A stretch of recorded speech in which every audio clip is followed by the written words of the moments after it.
بسا اوقات بہت سی محنتوں کا نتیجہ انسان دیکھتا ہے کہ ضائع چلا گیا. میں نے 10 سال محنت کی، حاصل کوئی نہیں نکلا. یہ ثمرات کیا ہیں؟ محنتیں، محنتوں کے ثمرات کا ضیاع. کوشش آپ نے کی، قسمت کی خوبی دیکھی ہے، ٹوٹی کہاں کمن، 2-4 ہاتھ جب کے لبے بام رہ گئے. Be prepared. ایک شاعر کے یہ اشعار ہیں، وہ کمیونسٹ تھا، میں نام بھی نہیں لیتا، لیکن یہ کہ یہ اسی انقلابی، چونکہ ان کا بھی ایک انقلابی نظریہ ہے، انقلابی عمل میں یہ سارے مراحل آتے ہیں. کوئی سیٹ بیک آیا، فرض کیجئے کوئی ناکامی ہو گئی، تو اپنے ساتھیوں کو دل بندھانے کے لیے یہ فصل امیدوں کی ہمدم اس بار بھی غارت جائے گی، سب محنت صبحوں شاموں کی اب کے بھی اکارت جائے گی. میرے نبی کے ثمرات کا جو لفظ یہاں آیا ہے، وَنَقْصٍ مِّنَ الْأَمْوَالِ وَالْأَنفُسِ وَالثَّمَرَاتِ، سب محنت صبحوں شاموں کی اب کے بھی اکارت جائے گی. دھرتی کے کونوں کھدروں میں پھر اپنے لہو کی کھاد بھرو، پھر مٹی سینچو اشکوں سے، پھر اگلی رت کی فکر کرو، پھر اگلی رت کی فکر کرو، جب پھر ایک بار اجڑنا ہے. ایک فصل پکی تو بھر پایا، تب تک تو یہی کچھ کرنا ہے. ایک مقصد ہے سامنے، انقلاب برپا کرنا ہے. ایک کوشش ناکام ہو جائے کوئی پرواہ نہیں، نیکسٹ. پھر تیار رہو ناکامی کے لیے. ایسا نہ ہو جو انگریزی میں کہتے ہیں hope for the best but be prepared for the worst. ایسا نہ ہو کہ دوسری مرتبہ ناکام ہو کے بددل ہو جاؤ، تمہاری ہمتیں جواب دے جائیں. نہیں، پہلے سے تیار رہو کہ دوسری مرتبہ بھی ناکامی آئے تو آئے، لیکن جب تک کہ کامیابی حاصل نہیں ہوتی ہمیں یہ کام کیے چلے جائیں. دیکھیے سیرت میں آیا کہ نہیں یہ واقعہ. بدر میں مسلمانوں کو فتح ہوئی تو احد میں زک پہنچی کہ نہیں؟ 70 صحابہ شہید ہوئے کہ نہیں؟ اگر ان کی ہمتیں جواب دے جاتی تو گاڑی کیسے چلتی آگے؟ تو فرمایا وَلَنَبْلُوَنَّكُمْ بِشَيْءٍ مِّنَ الْخَوْفِ وَالْجُوعِ وَنَقْصٍ مِّنَ الْأَمْوَالِ وَالْأَنفُسِ وَالثَّمَرَاتِ. ہم تمہیں لازم آزمائیں گے، خوف کی کیفیت سے، فقر و فاقے کی کیفیت سے، بھوک سے، جان کے نقصان سے، مال کے نقصان سے، محنتوں کے حاصل کے ضائع ہو جانے سے. وَبَشِّرِ الصَّابِرِينَ، اور اے نبی بشارت دیجئے صبر کرنے والوں کو. الَّذِينَ إِذَا أَصَابَتْهُمْ مُصِيبَةٌ، وہ کہ جب ان پر کوئی تکلیف آئے، کوئی مصیبت آئے، کوئی آزمائش آئے، قالوا انا للہ وانا الیہ راجعون، وہ یہ کہیں کہ ہم اللہ ہی کے ہیں، اللہ ہی کی طرف لوٹ جانا ہے. یہ وہی انداز ہے جو میں نے فارسی کا شعر سنایا تھا آپ کو کہ سرے تسلیم خم ہے جو مزاج یار میں آئے. وہ ہمارا مولا ہے، ہمارا آقا ہے، اگر اسے یہی منظور ہے تو ہمیں بھی یہی منظور ہے.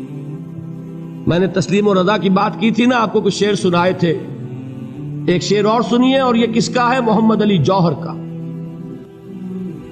ایک مرتبہ جیل گئے، ان کی ایک بیٹی جوان بیمار ہوئی، فوت ہو گئی. باہر چھوڑا انگریز نے، جاؤ بھائی دفن کر دو بیٹی کو. دوسری مرتبہ جیل گئے، دوسری جوان بیٹی اسی مرض میں مبتلا ہوئی. اب یہ جیل میں ہے، خبر پہنچی کہ دوسری بیٹی کے اوپر بھی اسی مرض کا حملہ ہوا ہے. ایک نظم لکھی ہے جس کا آخری شعر یہ ہے، تیری صحت ہمیں منظور ہے لیکن اس کو نہیں منظور تو پھر ہم کو بھی منظور نہیں. یہ ہے، جب تک یہ کیفیت نہ ہو اس میدان میں آدمی ثابت قدم نہیں رہ سکتا کہ میرے رب کو اگر یہ منظور ہے تو یہی مجھے منظور ہے، اور تیری صحت ہمیں چاہیے تو ضرور، لیکن ہمارے رب کو منظور نہیں تو ہمیں بھی منظور. راضی برضائے رب. وَبَشِّرِ الصَّابِرِينَ الَّذِينَ إِذَا أَصَابَتْهُمْ مُصِيبَةٌ قَالُوا إِنَّا لِلَّهِ وَإِنَّا إِلَيْهِ رَاجِعُونَ. نہ شود نصیب دشمن کے شود ہلاک تیغت، سر دوستہ سلامت کے تو خنجر آزمائے.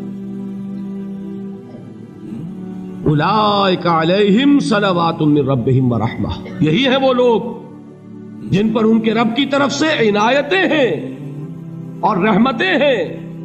وَأُولَٰئِكَ هُمُ الْمُهْتَدُونَ، اور یہی ہے وہ لوگ جو کامیاب ہونے والے ہیں، ہدایت پانے والے، ہدایت یافتہ. اسی سورہ بقرہ میں ذرا آگے چل کر، یہ تو ہے 20واں رکوع، 19واں رکوع. 21ویں رکوع کی پہلی آیت ہے لیس البر ان تولوا وجوہکم قبل المشرق والمغرب ولکن البر من آمن باللہ والیوم الآخر والملائکۃ والکتاب والنبیین وآتى المال على حبه ذوي القربى واليتامى والمساكين وابن السبيل والسائلين وفي الرقاب وأقام الصلاة وآتى الزكاة والموفون بعهدهم إذا عاهدوا والصابرين في البأساء والضراء وحين البأس. اب یہ آیت جو ہے سورۃ العصر میں جو مضامین آئے تھے سارے اس میں موجود ہیں. وہاں ایمان کا لفظ آیا، یہاں 5 ایمانیات کی تفصیل آ گئی، اعمال کی تفصیل آئی، اور آخری بات وہاں کیا ہے وتواصوا بالصبر، اور یہاں کیا ہے والصابرین فی البأساء والضراء وحین البأس. اور صبر کرنے والے، اصل نیکی ان کی ہے جو صبر کریں. کس میں؟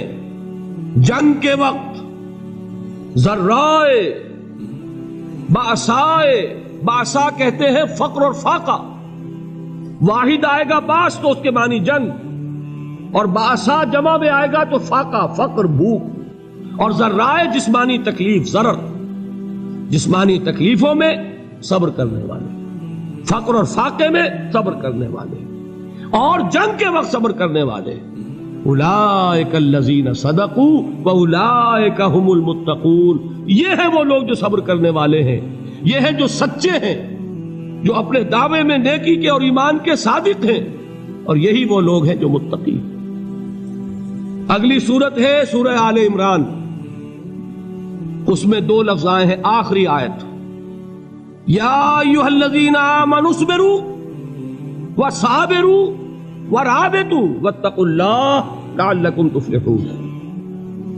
دیکھیے یہاں صبر اور صابر جو تعلق جہد اور جہاد کا ہے وہی ہے صبر اور مصابرت. صبر ایک طرفہ عمل ہے، آپ جھیل رہے ہیں، برداشت کر رہے ہیں. صبر علی المعصیہ، صبر علی الطاعہ، صبر علی الابتلاء، یہ سب کیا ہے؟ صبر. اور مصابرت کیا ہے؟ صبر کا صبر سے مقابلہ. یہ سورہ آل عمران، اب وقت نہیں ہے میں آپ کو سناتا اللہ تعالیٰ نے کیسے کیسے مسلمانوں سے کہا مسلمانوں تمہیں زک پہنچی ہے تو انہیں بھی تو پہنچی تھی. ان کے 70 نہیں مارے گئے تھے بدر میں؟ ان کے حوصلے جو ہیں وہ تو پست نہیں ہوئے، وہ اگلے سال آ گئے تم پر چڑھائی کر کے. تم کیوں اتنا برا مان رہے ہو؟ تمہارے دل اتنے زخمی کیوں ہو گئے؟ تمہیں تکلیف پہنچتی ہے تو انہیں بھی پہنچتی ہے. اپنی غیرت جو ہے ہمیں ذرا اس کا جائزہ لینا چاہیے.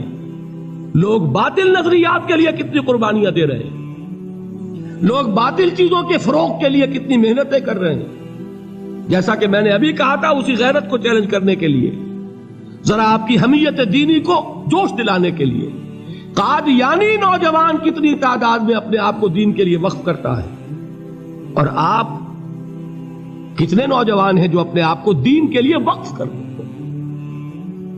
اور ہوں وہ کھاتے پیتے گھرانوں کے لوگ. یہ نہیں ہے کہ اگر کوئی اور کام نہیں کر سکتا تو پھر یہ ہے کہ وہ دین کے کام میں لگ جائے. باصلاحیت لوگ، کھاتے پیتے لوگ، ذہنی استعداد رکھنے والے لوگ، اونچے گھرانوں کے لوگ، وہ وقف کریں اپنے آپ کو دین کے لیے. اس کے بغیر کیسے باہر آ جائے گی، کیسے رونق آ جائے گی؟ تو دنیا میں باطل نظریات والے جو ہیں، یہ بات کہی گئی ہے مسلمانوں تم اگر توحید کے لیے لڑ رہے ہو، دیکھتے نہیں ابو جہل کو، اس نے گردن کٹوائی ہے شرک کے لیے، شرک کے لیے گردن کٹوائے، اور تم توحید کے لیے گردن کٹوانے کو تیار نہ ہو. اس نے گردن کٹوائی کہ نہیں کٹوائی؟ اور کس طرح کٹوائی ہے؟ جو کہ بڑا متکبر قسم کا، فرعون قسم کا شخص تھا. جب گردن کاٹنے لگے تو کہتا ہے ذرا نیچے سے کاٹنا، تاکہ جب تم نیزے کے اوپر چڑھاؤ میرے سر کو تو اونچا نظر آئے، معلوم ہو سردار کا سر. وہ بدبخت مرتے ہوئے بھی جو اس کی کیفیت تھی نا، اس کو ذہن میں رکھیے. تو یہ اس لوگوں نے قربانیاں دی، جانیں دی. تو فرمایا اگر تم ان سے زیادہ قربانی نہیں دو گے، یہ نوٹ کر لیجئے اس کو، مجرد اگر حق کو غالب کرنا اللہ کے ذمے ہو تو آنے واحد میں غالب کر دے گا، تمہیں تکلیف ہی دینے کی ضرورت نہیں. سمجھ رہے؟ کیا اللہ کے مقابلے میں کوئی باطل کی طاقت ٹھہر سکتی ہے؟ یہ تمہارے ایمان کا امتحان ہے، یہ تمہارے خلوص کی آزمائش ہے، یہ تمہارے امتحان کا ثبوت درکار ہے کہ اللہ تعالیٰ دیکھنا چاہتا ہے تم اس کے لیے اپنی جانیں قربان کرنے کو تیار ہو کہ نہیں، تم اس کے لیے تن من دھن لگانے کو تیار ہو کہ نہیں۔ اور یہ جان لو کہ اگر کفار اور مشرکین اور ملحدین اور باطل نظریات والے وہ جو کچھ قربانیاں اپنے باطل نظریات کے لیے دے رہے ہیں ان سے زیادہ اگر تم نہیں دو گے تو حق غالب نہیں ہوگا۔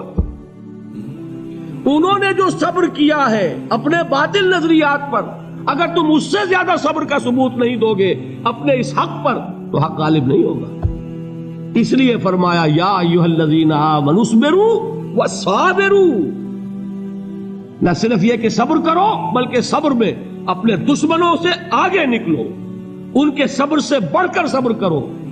وَرَابِطُوا، مرابطہ کہتے ہیں چوکس رہنا، ہوشیار، پہرا دو، ایسا نہ ہو کہ دشمن جو ہے غفلت میں تمہارے اوپر کوئی حملہ جو ہے کر بیٹھے۔ وَاتَّقُوا اللَّهَ، اور اللہ کا تقوی اختیار کرو، لعلکم تفلحون، تاکہ تم فلاح پاؤ۔